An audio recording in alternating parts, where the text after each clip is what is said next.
صحبت نبوی کی فضیلت۔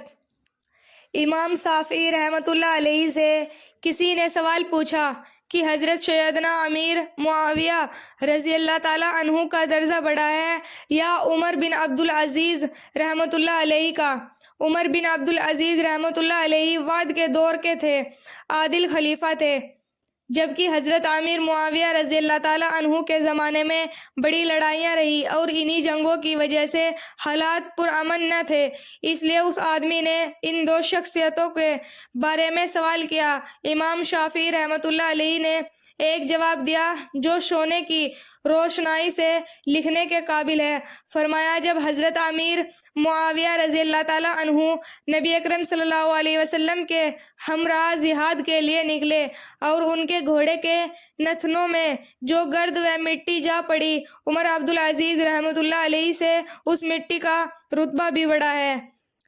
حضرت گنگوہی رحمۃ اللہ علیہ، حضرت حاجی امداد اللہ مہاجر مکی رحمۃ اللہ علیہ کی صحبت میں حضرت مولانا رشید احمد گنگوہی رحمۃ اللہ علیہ، حضرت امداد مہاجر مکہ رحمۃ اللہ علیہ کی خدمت میں پہنچے اور کہنے لگے کہ حضرت ابراد و اشغال کا کام تو ہم سے ہوتا نہیں۔ حضرت رحمۃ اللہ علیہ نے فرمایا کہ اچھا نہ کرنا، مگر ہم یہ کہتے ہیں کہ 3 دن اور 3 راتیں یہاں ٹھہر جاؤ۔ کہنے لگے، حضرت ٹھیک ہے، 3 راتیں ٹھہروں گا، مگر تہجد میں مجھ سے اٹھا نہیں جائے گا، جی کرے گا تو اٹھوں گا ورنہ نہیں۔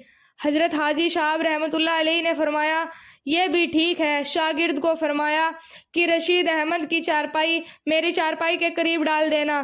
رات کو حاجی صاحب رحمۃ اللہ علیہ اٹھے، لا الہ الا اللہ محمد رسول اللہ کا ورد کرنا شروع کر دیا۔ حضرت گنگوہی رحمۃ اللہ علیہ فرماتے ہیں کہ میری آنکھ کھلی، مجھے اتنا مزہ آیا کہ میں نے بھی اٹھ کر تہجد کی نماز پڑھی اور پاس بیٹھ کر لا الہ الا اللہ کی ضرب لگانی شروع کر دی۔ 3 دن کے لیے رکے تھے، 30 دن تک کے ٹھہرے۔ جب وہاں سے رخصت ہونے لگے تو حضرت حاجی صاحب رحمۃ اللہ علیہ نے ان کو اجازت و خلافت عطا فرما دی۔ یہ اس کی صحبت و ذکر کا عشر اور فائدہ کی چند دنوں میں خلعت خلافت سے سرفراز ہو گئے۔ زگر مراد آبادی حضرت تھانوی رحمۃ اللہ علیہ کی صحبت میں شاعروں میں زگر مراد آبادی ایک عظیم شاعر تھے۔ ان کی اتباعی زندگی بڑی غفلت والی تھی، خوب پیتے تھے، وہ مینوس نہ تھے، بلانوس تھے۔ مشاعروں میں کہیں حضرت خواجہ عزیز الحسن مجذوب کے ساتھ ملنا ہوا تو حضرت تھانوی رحمۃ اللہ علیہ کے خلیفہ مجاز تھے۔ اس وقت حضرت مجذوب تعلیم کے محکمے کلکٹر کے طور پر کام کر رہے تھے۔ اتنی اچھی دنیاوی تعلیم تھی، مگر کیونکہ گھنٹی کھل چکی تھی لہٰذا درویشی غالب تھی۔ ایسے ایسے اشعار کہے جیسے موتیوں کو انہوں نے مالا میں پرو دیا ہو۔ استاد دیگر ان کی فقیرانہ زندگی سے بڑے متاثر ہوئے۔ ایک دفعہ جگر صاحب کہنے لگے، جناب آپ سے مسٹر کی ٹرک کیسے مس ہوئی؟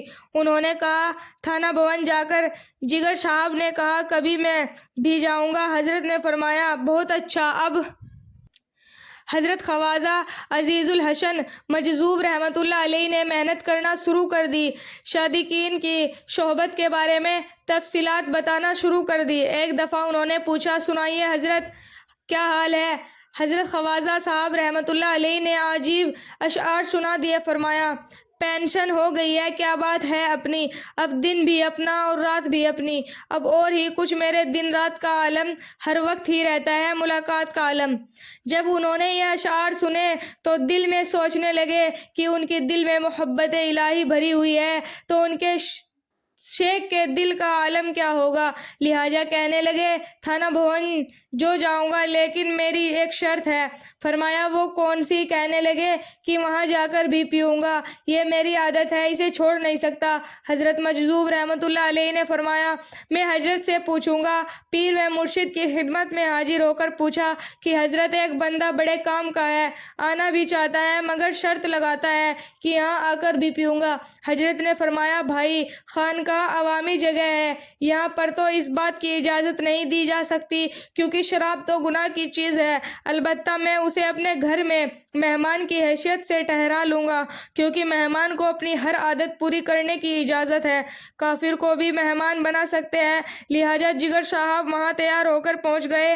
وہاں جا کر پینا تو کیا، حضرت کے چہرے کو دیکھتے ہی بات دل میں اتر گئی۔ کہنے لگے، حضرت 3 دعائیں کروانے آیا ہوں۔ حضرت رحمت اللہ علیہ نے پوچھا کہ وہ کون سی؟ کہنے لگے، پہلے یہ دعا کیجئے کہ میں پینا چھوڑ دوں۔ حضرت نے دعا فرما دی۔ دوسری یہ دعا کیجئے کہ میں داڑھی رکھ لوں۔ حضرت نے یہ بھی دعا فرما دی۔ تیسری دعا کیجئے کہ میری خاتمہ ایمان پر ہو جائے۔ حضرت نے یہ دعا بھی فرما دی۔ سبحان اللہ! صحبت اور شیخ کی توجہ رنگ لاتی ہے۔ چنانچہ اس طرح محبت و عقیدت کے ساتھ حضرت رحمت اللہ علیہ سے بیعت کا تعلق قائم کر لیا۔ جب واپس ہوئے تو زندگی بدلنا شروع ہو گئی۔ میں خانے سے خانہ خدا تک ایک بار بیٹھے ہوئے تھے کہ دل میں خیال آیا کہ میں نہ پیوں گا تو کیا ہوگا؟ اگر میں اللہ کو ناراض کر دیا اور نفس کو خوش کر لیا تو کیا فائدہ ہوگا؟ چنانچہ ایسے ہی بیٹھے بیٹھے پینے سے توبہ کر لی، کیونکہ بہت عرصے سے پی رہے تھے، اس لیے بیمار ہو گئے۔ ہسپتال گئے، ڈاکٹروں نے کہا کہ ایک دم تو چھوڑنا ٹھیک نہیں، تھوڑی سی پی لے ورنہ موت آ جائے گی۔ پوچھنے لگے، تھوڑی سی پی لوں تو کتنی لمبی ہو جائے گی؟ انہوں نے کہا 10-15 سال۔ کہنے لگے، 10-15 سال کے بعد بھی تو مرنا ہے، بہتر ہے کہ ابھی مر جاؤں تاکہ مجھے توبہ کا شوال مل جائے گا۔ لہٰذا پینے سے انکار کر دیا۔ اسی دوران ایک بار عبدالنصر سے ملنے گئے۔ ماشاء اللہ وہ اس وقت وزیر تھے، ان کا تو بڑا پروٹوکول تھا۔ یہ ان سے ملنے گئے تو چوکیدار نے سمجھا کہ کوئی مانگنے والا